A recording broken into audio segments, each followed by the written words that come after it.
Hey, y'all, welcome back to another exciting episode of Life on the Ave with Mr. Nolan Henderson. Today, we're joined by one of Delaware's own, Mr. Nolan Henderson. If you've followed college football in the first state over the last several years or high school football, I was doing my research on, what are we, Smyrna Eagles, not Golden Eagles, right? Not just Golden just Eagles, the Eagles, just right? the Eagles. But if you follow college football in the first state or high school football or the NFL, you know his name. Nolan grew up right here in Delaware and starred at Smyrna High School. Am I saying that right? I'm not really from. It's a lot of people. Smyrna? A lot of people say Smyrna, or it's Smyrna. Smyrna. Yep. Love that. And went on to become one of the most accomplished quarterbacks in University of Delaware history. During his career, he led the Blue Hens to multiple playoff appearances, broke program records, earned All-American honors, and became one of the most respected leaders to wear the blue and gold. More recently, Nolan signed with the Baltimore Ravens, continuing a journey that inspired so many young athletes across Delaware to dream big while staying humble. While his playing career has officially come to a close, which we just confirmed, no longer chasing the UFL dream.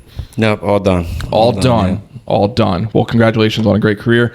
His passion for the game certainly hasn't come to a close. Nolan has now turned his focus to mentoring the next generation of quarterbacks through Henderson QB training, where he's helping young athletes develop not only their skills on the field, but also the confidence, leadership, and work ethic needed to succeed. Today, we're talking about growing up in Delaware, his journey from Smyrna to the University of Delaware and the NFL, and what he's learned along the way, and what this exciting new chapter looks like as he gives back to the sport that gave him so much. Mr. Nolan Henderson, welcome to Life on the Ave. Thanks for having me. I'm jacked up, dude. I am too. I'm excited. I'm jacked up. So I'm curious, from your perspective, how did we end up in this seat? I guess I saw a clip on like either Instagram Reels. And it must have said something funny, so I think I followed you, and then shortly after you DM'd me, and was it or was it not the 40-yard dash with Troy Reeder? that's what it was. Yes, that's what it was. That got me to follow, dude. As soon as you did it, boom, I was immediately on it, and I texted our guys Brandon and Connor. I said, I'm getting this guy on the podcast 100%. Here we are. I'm super jacked up, but I've known who you are for a long time. So like you got put on the hit list and like immediately, responded to the call. So I appreciate that. Yeah. You are the second podcast guest that we've had on who played at Delaware and played in the NFL. And both you guys really throw me for a loop because I'm from Pennsylvania, and my biggest dig at all the Delaware athletes is like, hey, how many state championships have you won? All Delaware's best athletes are from Pennsylvania. And both you and Troy, really throw me for a loop there. So tell me, what was it like growing up in Smyrna, growing up in Delaware, and, playing at UD, keeping it all local here? Yeah, Smyrna's a pretty small town, although it's growing a lot now. But inside of that, I grew up on a horse farm too, so that it was, you had to get used to boring. Farm? Yeah, right in Clayton. How many acres? 50, probably. It was a pretty big horse farm. Had a lot of land. It was my grandparents. Okay. So you kind of had to get creative to find some fun and. You weren't an iPad kid growing up? No. I was pretty simple life. Go outside and find something to do. So like to this day, it doesn't really take a whole lot to please me or to, entertain me. I can find some fun in pretty much anything. And I was curious what you were going to be driving. So when you pulled up in the Chevy Silverado, I was nice. That goes with the stereotype of Smyrna. And but I love Smyrna. I love Delaware. Small. Everybody knows everybody, which can be good and bad. But I think at the end of the day, like even when I chose to go to Delaware, like I grew up knowing Delaware football. I had season tickets, went to games. So like I didn't grow up knowing about Alabama or Georgia or, SEC football, the biggest football I knew was Delaware. So, I could list off all the players. So like my life growing up was very simple, and it was just kind of your own, small town, small state, and you didn't really look outside of it. I love that. I love that. And Troy said something similar as well too. He was like, if you asked me who won the national championship in 2003, it was University of Delaware. Exactly. Won the national championship. I couldn't tell you what FPS did. Yeah. And I grew up. I have my dad's best friend. I call him my Uncle Boopy. Similar style. You know, we used to tailgate UD football games. I remember, you know, hanging out at the field house, and it does have that, like, you know, big feel when you're a little kid. Yeah. And I'm super excited for it, kind of getting that, you know, bigger feel, you know, right now. So I would say, you know, kudos to guys like you and Troy, you know, following. There's been a pretty solid, you know, path, but kind of, you know, leading the path and carrying the torch for UD right now. So like coming up, have you always played quarterback? Yeah, I think I played quarterback and safety, and eventually just quarterback. But yeah, for some reason, a little shout out to my Pop Warner coach, Dave Price. We love shout outs here, so feel free to shout everybody out. I was the smallest player on the team. Yep. And I remember there were so many kids that would sign up for Pop Warner that year that you would have to basically camp out and you know, get your spot in line, and it was first come, first serve. And those are some of the greatest memories I had, because we would, I mean, right at Clayton Firehouse, there's railroad tracks, and we're just playing football on the railroad tracks, and I mean all night, because you know, we're camped out. And camping out for Pop Warner signups. Yep. Nice. So like it was one of those things that I guess he saw me just throwing it around during basically signups. I was literally the smallest player on the team. I could run. You know, I could probably throw a little bit, but I mean, I was, you know, probably 50 pounds soaking wet. So it took a lot of trust in him to put me there and give me, you know, put the ball in my hands. And then from there on, I think I was meant to play quarterback. It just felt right, you know, touching the ball every play and taking control and making plays. It was, for me, it was lucky in a way, because not many coaches, I think, would hand the ball to the smallest player on the team and tell him, here you go. But it ended up working out, and you know, those memories are pretty, you know, dear to me, because that's the start of my football career. It's 100%, and I love that, because I think Delaware has a big misconception with, like, you know, hey, it's Wilmington and the beaches, and like in between, like it kind of does have like a very southern feel, which a lot of people don't get. So I think that's a super cool story. Like, hey, we were literally camping out for Smyrna football. Here he is. There he is. What's up, man? There it is. So let's come back here real quick. Yeah. Do you want to tell him what you said, or you want me to tell him? Yeah, so I saw your picture up there, and I was like, remind me of his name. We have that like Delaware relationship where we see each other at like Starboard, and it's just like a head nod, but we don't really. It's just a head nod. He walks. So, I said he's gonna make his day, 100%. Yeah, 100%. But yeah, that like small town feel where when I grew up around high school football. My mom's been a high school cheerleading coach for 27 years now. And I remember like growing up on the sidelines, Strathaven High School. So there's a handful of guys who went and played at UD, like when you and I were young. Mulhern was one of the names, and then Jeff Connor, he played quarterback. His brother Dan Connor played at Penn State and in the NFL for a few years. And I remember just like growing up on the sideline, just being like this is awesome. And then like my first, couple of years here watching, obviously Sally's, and my wife had a cousin who played at Hodgson Votech. And those guys, like I watched them just whoop up on DMA one night, and I was like, these guys are fast down here. And then seeing Middletown, Smyrna, and just being like, okay, like, wow, like this is some like good football here. Like, the pads are popping and everything like that. I was a lacrosse guy, been down to like the Middletown complex, and I'm like, this just feels like Drexel Hill, like dirt field. Like, let's just go and just get after it. So, find a way. I'm just like envisioning that,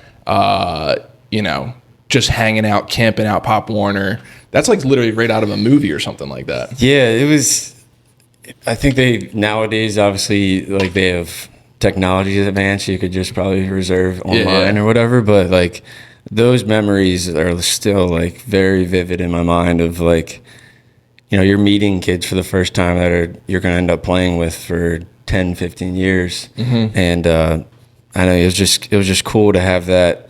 I mean, literally show up at 7:00. You can't go anywhere until 7 a.m. that morning. So you're literally playing football with your buddies. That's awesome, dude. All night. So it's a little bit of character building.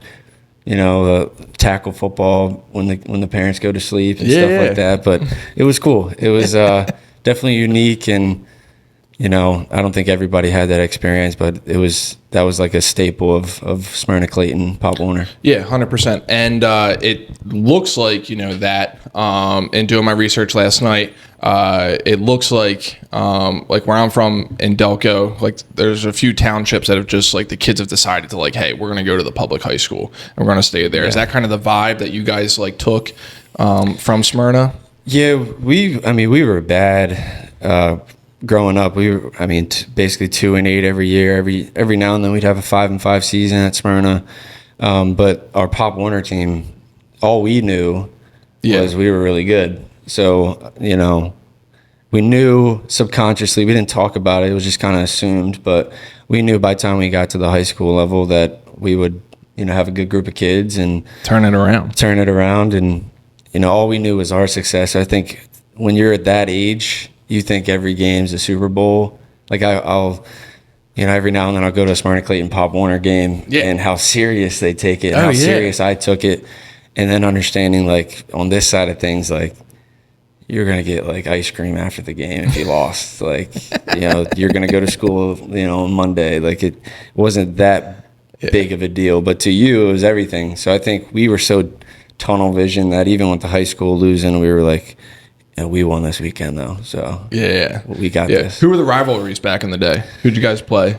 Back in Pop Warner, Woodbridge was always really good. Mm-hmm. They were always really good. Laurel, basically all the down south teams felt like they were like the kids were 3 years older than you. They were just huge. They drove to the game. They had tattoos, mustaches and stuff. At 8U, so like it was. Those down south teams like Laurel, Woodbridge, they would always give us a fight. Dover was always pretty good, but we were like the northernmost team in that Pop Warner, like the Henlopen Conference. So the down south teams, the teams that you had to drive an hour, 15 minutes to, they're always going to be big. Yep. They're always going to be fast, and it was going to be a tough game. Yeah. So how did it start like turning around like once you got to high school? Because in my research, 5 Gatorade State Players of the Year, you being one of them, in like the last 10 years. Correct me if I'm wrong. What did we go? Was it like 11-1 junior year, 12-0 senior year, something like that? Yes. Yep. 12-1 junior year, 12-0, something like that. Who's that one lost to? Does it bring you up still or what? So Salesianum, we lost. Really, it really just went gradually, and then it just turned into like a powerhouse. I think Smyrna, like my freshman year, I played freshman ball. I wasn't on the varsity team. I think we went 2-8, or not great, 3-7, and then Coach Judy took over and went away from the wing tee. Because we always had athletes. No, we went away from the wing tee. It was a good decision, though. It was time to come into the 21st century. Perfect timing for me to come to play quarterback. I did not want to play wing tee anymore. But Coach, we can't run buck sweep again. They stopped it 10 times in a row. When they got there, I think we started using our athletes. Because when I look back, like I think Smyrna always had pretty good athletes. Obviously, we got blessed with the Knight brothers and the streak of athletes that we've gotten. But I think utilizing space and doing spread offense really helped us. And then it was the perfect combination of that, like the coaching, the leadership we had, the change in offense, and then the influx of talent that we knew about at Pop Warner. Yep. It was just kind of the perfect timing. So I think we went 2-8, 5-5 my sophomore year. And then we kind of like jumped up, played Salesianum week 3 at 2-0. We steamrolled everybody, and Colby Reeder went off for like 420 yards and like 6 touchdowns. If he was never born, we would have won that game. But I think it was 76-56 was the final score. That's amazing. Yeah. But then we ended up avenging that loss in the state championship. So nice. I'm not really bitter about the first loss because it almost makes the championship win even better. Good. I didn't know that. So I didn't know that. So 2-time state title. You got 2 state titles. Yep, junior and senior year. Any state titles in any other sports? No, baseball. My freshman year, we went to the semis, like quarters. Sophomore, junior year, we were always in the playoffs, but we never ended up winning anything. I was on the wrestling team my freshman year. No way. Okay. And we won a state championship then. But we wrestled 125, 145? 120. 120. 120 as a freshman, and I had some wiggle room too. But I had 3 varsity matches, so I don't really claim that as a state championship win. But yeah. Too funny. Yeah, good for you. Did you wrestle growing up as well too? Yeah. I think when I was 8 years old, I started wrestling. Wrestled all the way up until freshman year. I was 120. They wanted me as a sophomore to be 126. And I was like, at some point I got to choose between football and wrestling with the, one wants you to gain weight, the other wants you to stay at the same weight. So eventually decided to just give up wrestling and focus on football and baseball. Correct. Yeah. Yeah. Cause I was looking through, last night on your Instagram, and I'm sure you checked it out as well too. But the evolution of the bicep that you had, you see it. Yeah, swimming in the jersey. Yeah, Patrick, we'll have to throw this in there. But swimming in the jersey all right, we're filling it out there a little bit to like. There's a nice flex. Ironically, the jersey probably stayed the same size, but I filled it a little bit better. Yeah, hit the weight room. Good. We love that. So it sounds about, sophomore year, you're like, hey, I can, this is what I want to go ahead and do. I want to play football. You play baseball the other remaining years? Yeah, I played baseball. Really, it was kind of like it was always football. I always loved football. Yeah. And baseball I loved, but just not to the same level as football. And 8th grade, I was 5'6", 5'7", 82 pounds. So I would say like during that period of time to like freshman or sophomore year, I did start thinking like, all right, maybe my body's not going to be able to play college football. Maybe I have to give baseball a little bit more of a chance. And luckily, I think heading into freshman year, I grew 5 or 6 inches, was still really skinny, but at least I was tall enough. Yep. And I just knew I had to put on weight. But you could see over the line? Yeah, I could see over the line, especially high school. A little bit. I don't think anybody could see over the line when they get to college, really. It's just about throwing through lanes. But yeah, just getting tall enough. Really, like the difference between 5'10" and 6 foot in a pocket is not that big of a difference. But I think to college coaches, those 2 inches mean a lot. So yeah. So at a certain point, it sounds like you made the decision, and you're like, all right, cool. Like this is football, here. And like, was that the goal where you're like, hey, I want to play somewhere? Was it always UD? Like, what was your recruiting journey like? Because that whole recruiting world has totally transformed in the last 10 years. So you're seeing, your firsthand perspective of it 10 years ago, which might as well be 100 years ago, compared to the kids that you're training now. Yeah. I think growing up, I was a huge Delaware fan, so I wanted to play at Delaware. When I got to high school, the program wasn't in a great spot, and I think it was the cool thing to not want to stay home. For college. So like, I think I was trying to force myself to look at other places. Like I had Monmouth, Albany, and New Hampshire, who offered me, and I was really trying to force myself to go to one of those schools. And, I knew of Delaware, but I just went to games. So like when I really went on that visit and saw the full, the campus, the Main Street, they talk about academics, the history of the football program. And like that, it was pretty obvious, I couldn't fight it anymore. And, did they tell you the girl to guy ratio 3-1? They mentioned that. Yeah, it was a little bit different than New Hampshire. So it might've played a role, but no, I think it was, I was trying to fight it, my dad said he knew all along. Like he almost, I think one time he even asked me like, why are we going on this visit to random school? He's like, you want to go to Delaware? No. Monmouth, maybe Albany, New Hampshire. Yeah, you definitely made the right call. Way too cold. Delaware's really the only football school. Like New Hampshire, really good program. Right, hockey's big there. Like Albany, lacrosse is really big. Like Monmouth had only one side of the stands, which I didn't like. I liked an environment, and you can't really compare the tub to any of those places. No. And getting that experience of playing in the tub has to be like super cool. And I'm a little upset, but it sounds like we're moving away from moving the high school games there, like the championships. Yeah, do you want to chirp the DIAA? Do you have any grief with the DIAA?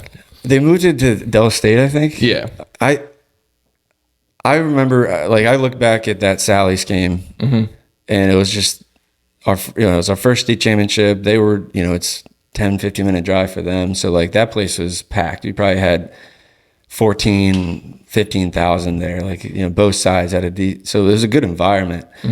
In other state championships I've went to, and it's like year by year, the amount of travel, like sometimes the weather, but like sometimes they don't fill it to a point where it adds to the environment. Yeah. So like I get it, maybe moving to Del State where it's a little bit smaller, maybe you can fill the stadium, it's a better environment, but for me, I just hate the track around the field. I want I want the stands as close to the field as possible.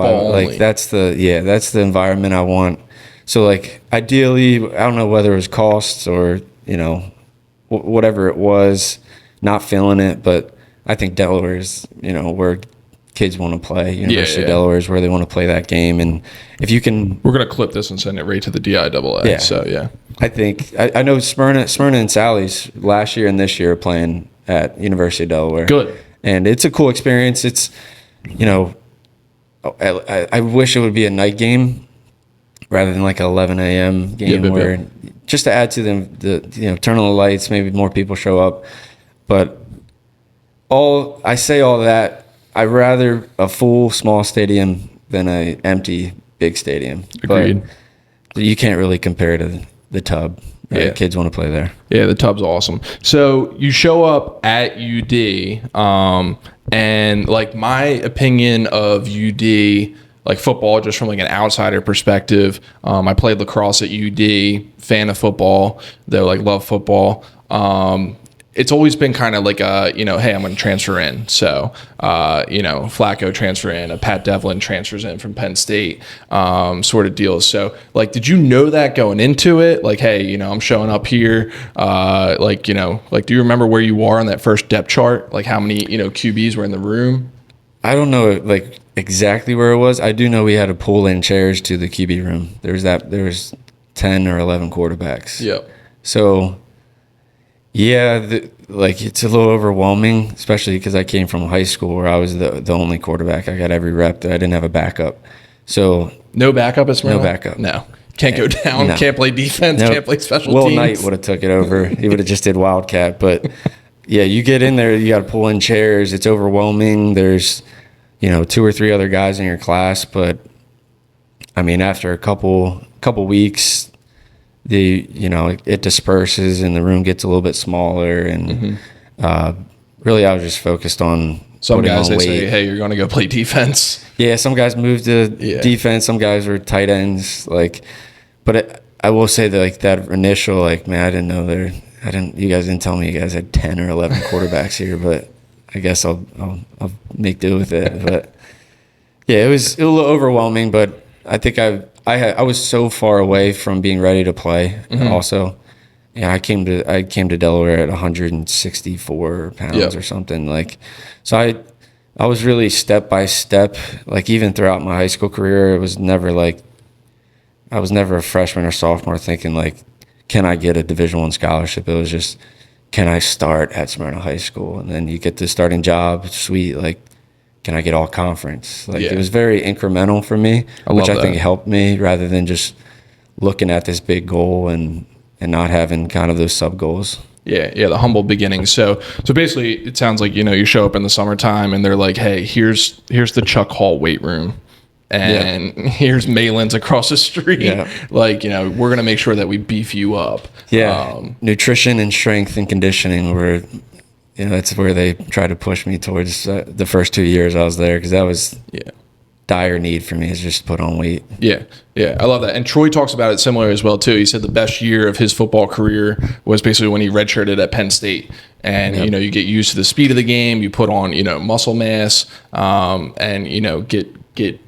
used to, all right, like this is that's why I try to tell kids. I'm like, this is a job. Like if you want to play college athletics, scale of 1 to 10. If it's anything less than a 10, you should just go be a college kid. 100%. It's a huge job. Yeah. It becomes your entire focus. Like you have classes and everything, but you now have to build your body up, prepare your mind, get used to the speed of the game, learn the offense, and you can't really be half in, half out with it. You got to be full tilt. Full tilt. So now you're retired. Have you played golf yet, or what? Yeah, I started right after COVID. I started playing golf, and I can hit my long irons pretty good. Okay. Terrible chipping and putting. Yeah. Just like everyone that doesn't work at it. I go to the range and say I'm going to work on something, and I just see how far I can hit my 6 iron. Are you still living in Smyrna? Yeah. Yeah. Where do you go? Odessa? Pretty much all over. I go to Jonathan's Landing and Magnolia. Okay. Garrison's right in Dover if I'm just trying to get around in. But then I come like Del Castle. I was playing that all through college. It was a really easy drive and cheap. Nice. Deerfield every now and then if I feel like my golf game's good enough for it. Word, yeah. We'll have to get a UD Blue Hens football outing. Me, you, Troy, and Brandon Tutzelo. Absolutely. Out there. Yeah. Any kids though? You got no kids? No. Yeah. Between us three, we have 7 kids. So we got that covered. Anything else you want to talk about? UD wise. Nothing. How many years were you there? A long time. 6 years. 6 years. Yeah. 6 years. I had the COVID year and a red shirt, and then I had a medical I could have used, so I could have been there for 7. Really? But I was like, like this is it. I had a good year. I had been battling injuries. I didn't want to risk staying another year, getting injured. Could have had a year of NIL, which would have been nice, but I don't know. I didn't want to be a 7th year guy. I wanted to just 6 years was enough. 6 years was enough on Main Street. Yeah. Take a toll on you. Correct. Yeah, it definitely can. Just out of curiosity, where did you live? I lived. You did. So, South College, East Main, Independence Hall, South Academy, the first year of South Academy. Yeah. You didn't live at Lang, though, during those years? East Main. East Main? East Main was Lang. Nice. Then Delaware Circle, that was a house. But yeah, I lived pretty much every part of the campus. Just bounced all over 6 years, Yeah. Spent some time at Kate's, I'm sure. Yeah, love Kate's. Obviously. Love Kate's, yeah. Obviously, we love Kate's. Because I was looking at that. So your pro day was 2023, and I was looking at that guy. So remind me his name again. Some guy who I guess came in and trained you a little bit. Yeah, Tony Reziopi. Yeah, Tony Rez.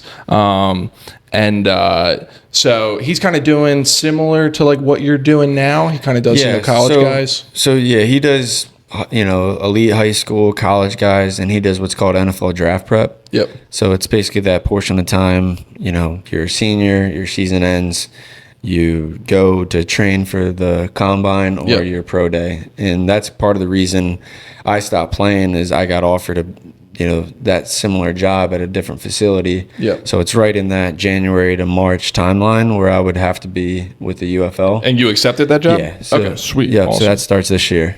Okay. Are we breaking news right now or what? Yeah. No.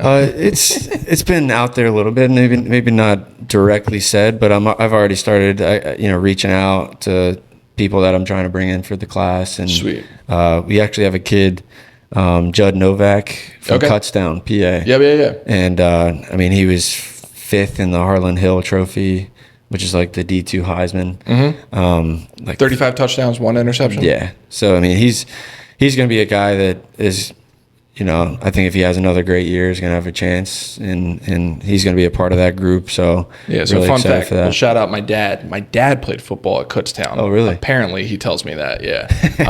But yeah. So my dad played quarterback at Sun Valley High School in Delco, and then he played at Kutztown for a couple of years. It's a good program. Yeah. Couldn't graduate because he couldn't pass Spanish. So then he transferred to Westchester, and then he graduated from Westchester. But PSAC football, D2 football, that's like, it's good football. Those are guys, Bloomsburg, Westchester, IUP, Slippery Rock out there, D2. Couple guys in the UFL that I played with and against from the PSAC, and they got some You just ballers. gotta love football to like play in the PSAC. Like those guys just get after it.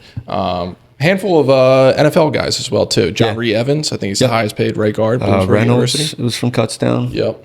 Yeah. Muhlenberg. All those schools, they get after it. So that's awesome. I love all that stuff, kind of like the business aspect of it. And like the combine aspect of it. You didn't get invited to the combine? No, I did not. We didn't have anybody that year that got, invited there, but had pro day,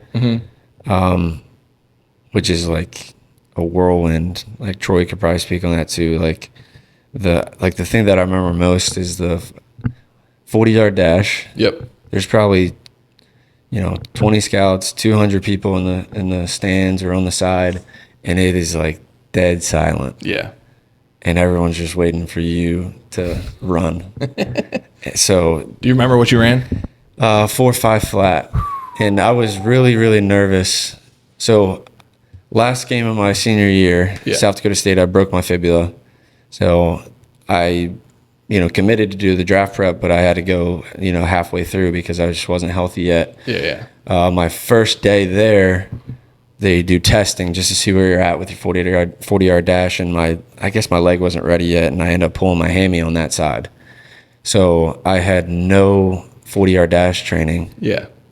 And I haven't knew run a full sprint in months. Yeah. And so then I'm like 2 days before pro day, and like my agent's like, you gotta, like, that's gonna be one of your best, attributes is your speed. You gotta show it.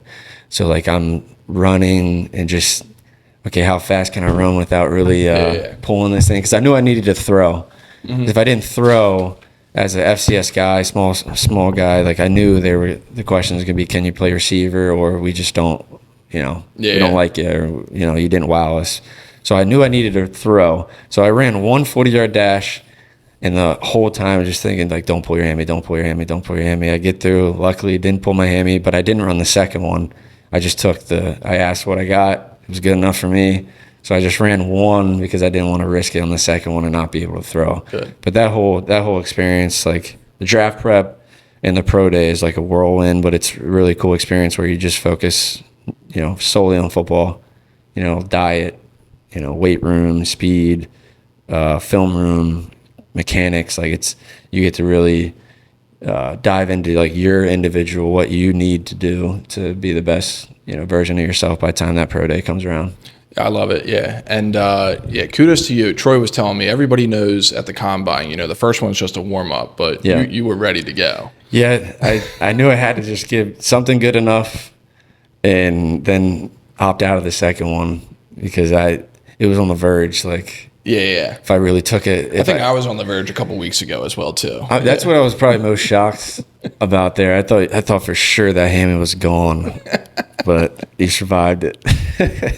They didn't tell me, like, and because it's just funny because, like, in my mind, I'm still an 8-year-old kid, Pop Warner, just running around, running full speed with all my boys. That, hey, dude, you run 4 40-yard dashes, you're going to be feeling it for 48 hours. Like, you see, I'm rocking the Brooks right now because it's a dad shoe and my back's been hurting. So, I switched to the Hocus. Yeah, life comes at you fast, dude. So comfortable, though. They're the best. So comfortable. Did anybody else, like, show interest in you, or was it just, like, the Ravens? Like, what was that whole process like? The Ravens probably talked to me the least in the entire process. The 49ers, like, from my last game up until pro day, there wasn't, like, 5 days without the 49ers scout reaching out to me. Yeah. So I thought for sure that I was going to go to San Fran. The Giants, the Eagles. The Eagles had what's called a local day, and you go out. basically, depending on where your college is, the nearest NFL team, they get to pick from that bunch, and you have a workout in front of them. So those, I would say the Giants, Eagles, 49ers were talking to me the most. I had a meeting on Zoom with the Broncos, Davis Webb, their QB coach. And then ironically, the Ravens led my pro day. I hadn't talked to them before. And the only thing that they said to me was that before I threw in front of them, they were going to ask me to play receiver.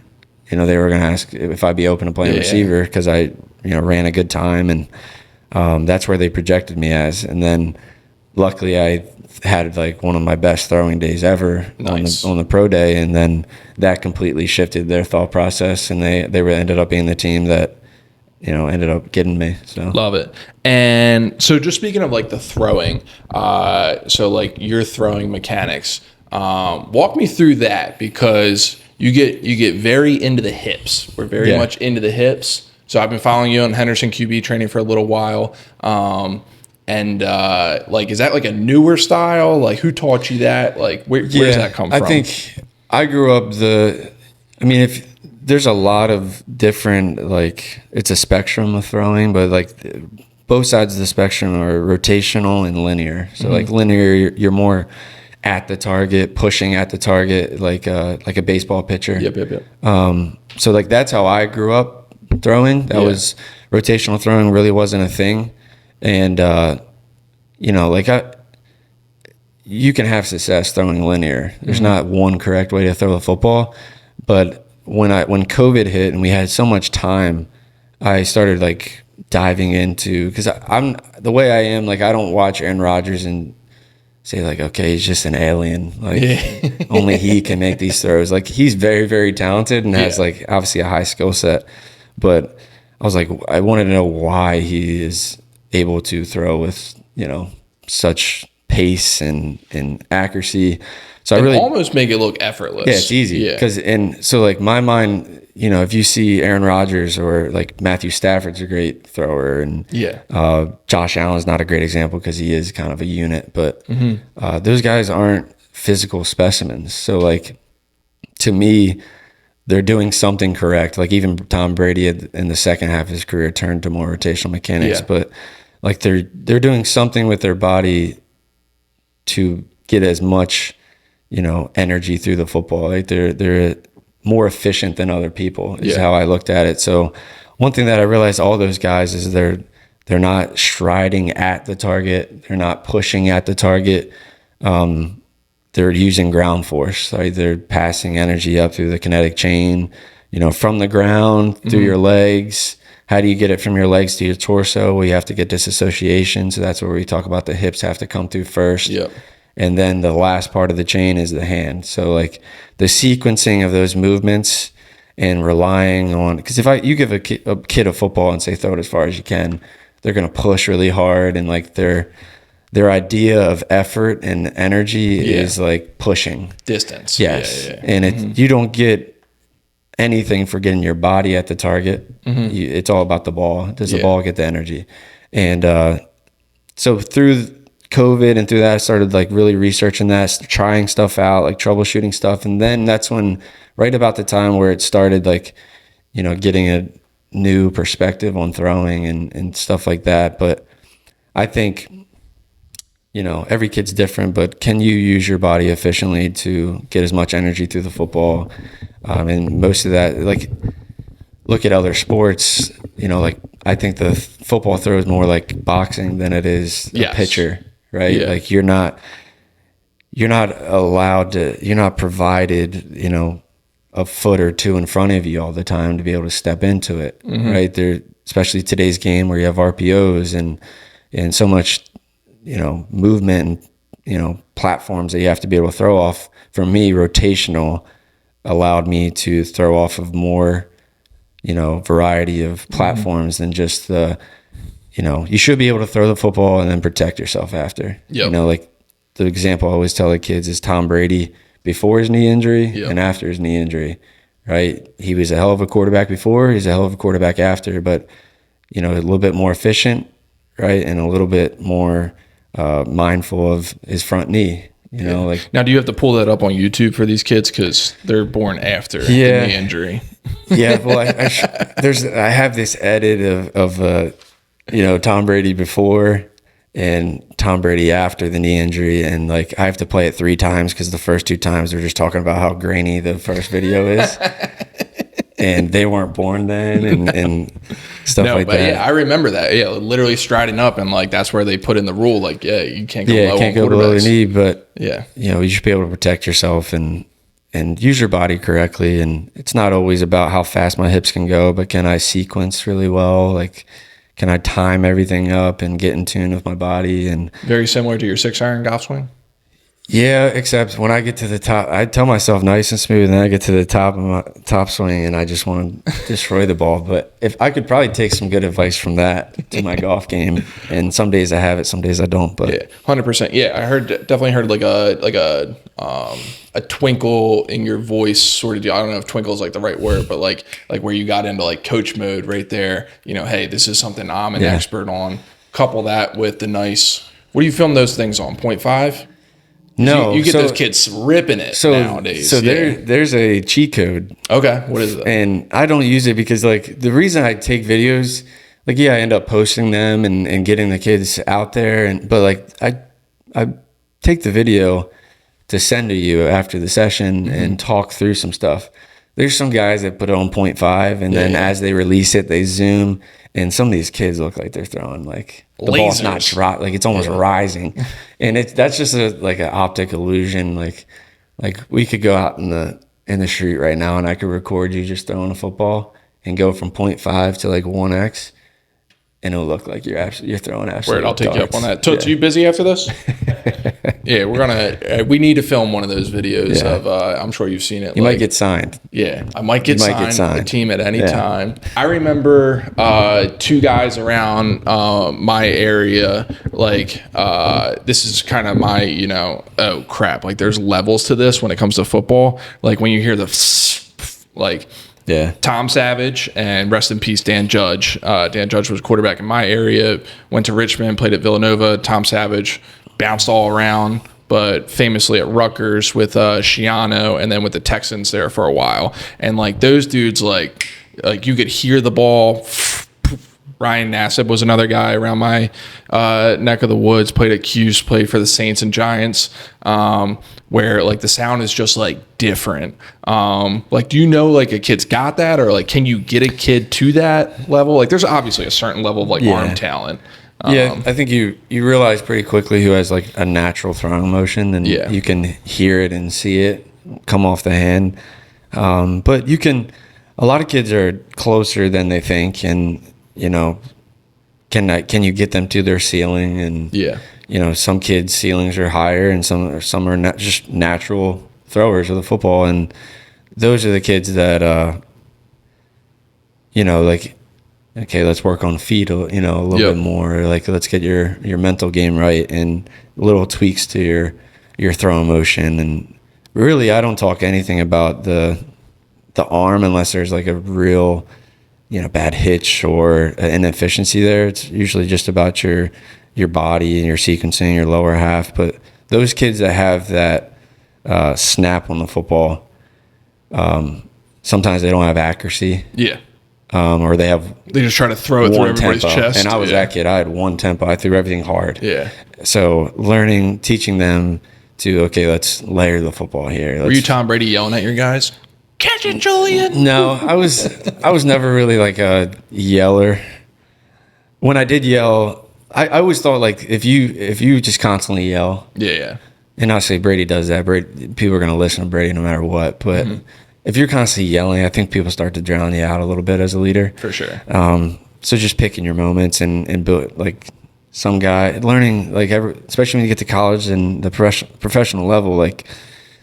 There's some different cats out there that need like they don't want to be spoken to that way, or you need to speak. You have to meet them here, and then other guys grow up on a horse farm in Clayton. Yeah, exactly. You could tell, but some of the guys can take that, and some of the guys you just need to pull off to the side. But yeah, no, I wasn't a big rah-rah yeller. Yeah.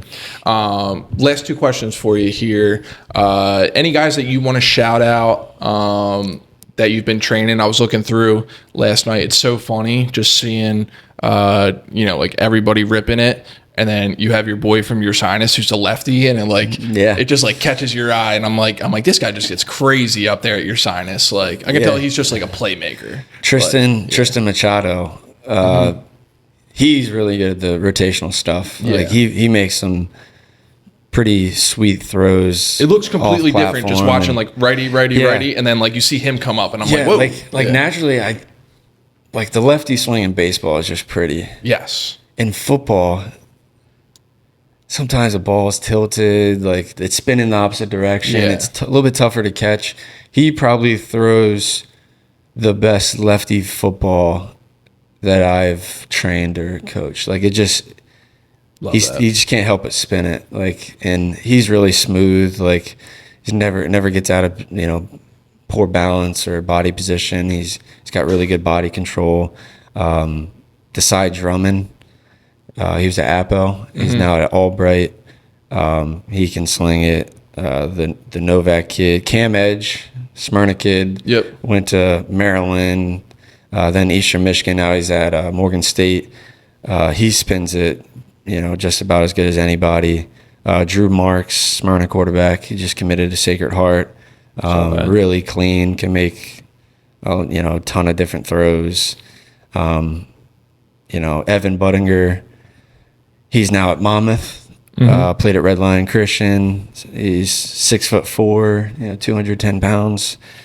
I got with him as a freshman, and part of it was learning mechanics, and then the other half was just like you're so big at such a young age, like learning your body. But I mean, he can sling it with just about anybody. Like there's a ton of guys in Delaware that are just really, really talented. I think the quarterback position, independent of me being a coach there, has it's in good hands. The future's bright. I don't think there's been this many.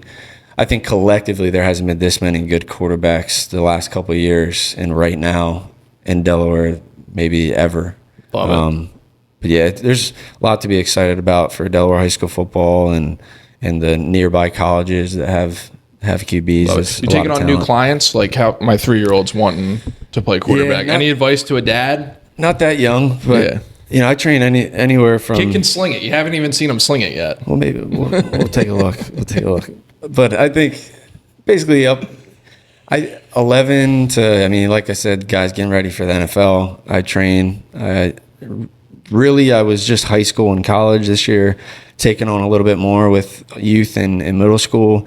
The main thing that I worry about and why I kind of stayed away from youth, and I definitely tame my teaching because I don't want to create robots. I think the worst thing you can do to a kid is like overtrain, kill his creativity. Like a lot of the throws, like I said, I was taught linear, but like I look back at some of my high school, throws, and it was like very creative, very sidearm. Like that was just natural for me that I didn't really know I was doing, but I would play backyard football, and I would run around and make weird throws and I try saw things something out. recently that like LeBron James still has his creativity because like a coach didn't beat him out of it. Like he's still an 18-year-old kid. Yeah, exactly. He just came into the league. There's a mix there that you got to like not too young, and then make sure if you do have a QB coach or a position coach, no matter what sport, give them guardrails, but don't like put them in a box because you want them to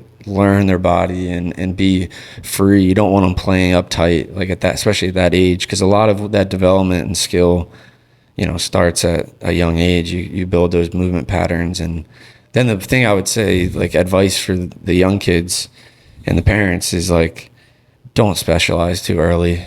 Like wrestle, play baseball, play basketball, play lacrosse, like do all those things, because I like I said, the movement pattern piece, like I got bits and pieces of wrestling and baseball that made me a better football player. So I ended up specializing in football late, but without those sports, I don't know if I would have been as good as a football The body player. control in wrestling's insane. Yeah, and just like 100%. the stamina to see like, all right, like there's kids who can just toughness, go.